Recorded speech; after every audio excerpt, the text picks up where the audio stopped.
was one of Prophet Musa's kin. He wished to become richer than anyone's ever been. Though he had tried all he could think of from quite some time before, his efforts hadn't been enough, and he wanted to do more. Then he had an idea that he thought was truly brilliant: to ask for help from Musa, one of Allah's favorite servants. Qarun was certain that Prophet Musa's prayers would be answered. He begged Musa to pray for him so that his wish is granted. So the Prophet prayed for Qarun, and his wish came true at last. He could now have all that money could buy.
last. Now that Qarun had finally become richer than ever, he started to buy more land, and he hired many workers. With their hard work with little pay, Qarun made quite a living. There was only one thing he lacked now, and that one thing was giving. For now that he was rich, he had become as stingy as can be. He said, "If the poor want to have more, they should just work like me." When Prophet Musa reminded him to do his share of charity, Qarun responded, "I won't give away my hard-earned money." And so, the more money he got, he became prouder and prouder. He was no longer humble to anyone, even to Allah, his creator.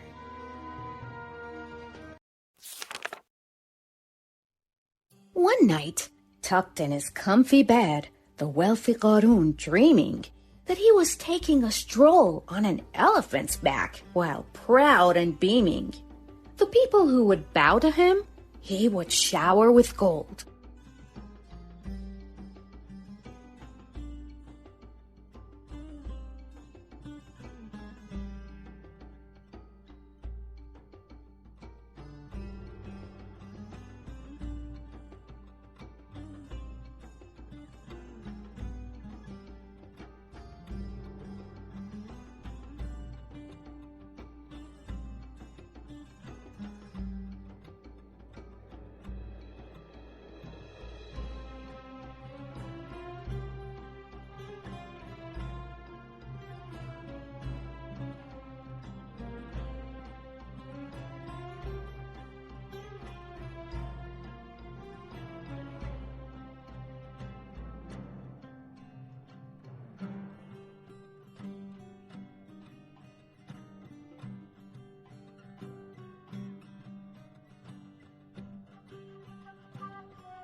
much tossing and turning.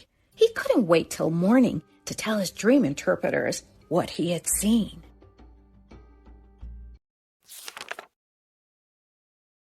Now, Qarun was no expert himself, but he felt he knew best. He said his dream must mean that he was above all the rest. The dream experts wanted to flatter him and said, "Your Majesty, we know, but most people are ignorant, so for them, you should put on a show." His advisor then stepped forward and said, "Your Majesty can hold a feast, the like of which has never been heard of. From the west to the east, people should see your riches and know that your status is higher, and then it won't be Musa or anyone but you who they'll admire."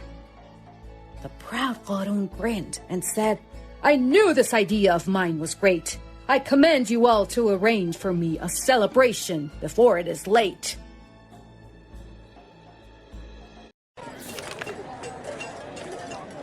So tailors, cooks, and blacksmiths were ordered to work day and night to prepare a feast worthy of the rich Qarun's status and might. Soon from town to town, the news of the upcoming event spread. "Qarun will hold the fanciest feast ever," is what was being said. People who were poor themselves would enviously tell each other stories of foods and clothes and jewels they'd seen prepared to show off Qarun's glory.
Now, before the people knew it, Qarun's celebration day was here.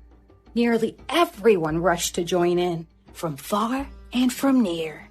And those who saw even a glimpse of it, they all agreed that this celebration was the most majestic one ever indeed. Qarun's rides were simply glorious, and the food was plenty and scrumptious.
Event to make everyone envious.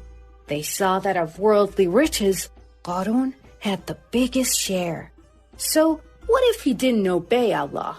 The people didn't really care, for Qarun seemed successful despite all excess and waste. Many wished to live like him once, and of his life have a taste. But the poor didn't even get to have a taste of the food, for when they tried to join in, Away they were shooed. Afterwards, Qarun refused to give the extras to those in need. He had the food burnt and said it's not his job, but Allah's job to feed.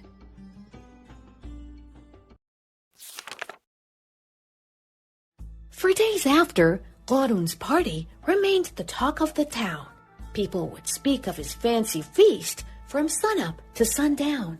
But Qarun started to feel jealous of Musa again not so long after, for he saw how around the prophet many continued to gather. To disperse people